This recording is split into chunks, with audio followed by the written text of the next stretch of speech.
কিছু লোককে জানিয়ে রাখি যারা ইউটিউব সংক্রান্ত অনেক বিষয় জানো না, শুধুমাত্র ক্যামেরার ওপার থেকে দেখো, তাদের বলি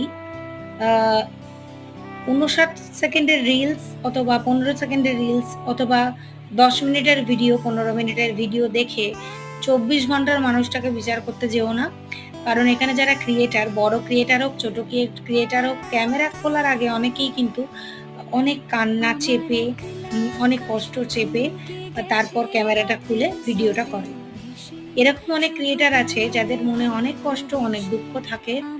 তারা অনেক কান্নাকাটি করে, অনেক রকম কষ্ট সহ্য করে এবং যখন ক্যামেরাটা খোলে তখন তোমরা তাদেরকে দেখে চিনতেও পারবে না যে তাদের মধ্যে এত কষ্ট ছিল। ঠিক যেরকম সিনেমাতে আমরা দেখি। এটাও একটা শিল্প হিসেবে তোমরা নাও। ২ মিনিটের ভিডিও দেখে কাউকে বিচার করতে যেও না। মিনিমাম যাদের শিক্ষা আছে তাদের জন্য এই কথাটা বলা। আর যারা ইউটিউব সংক্রান্ত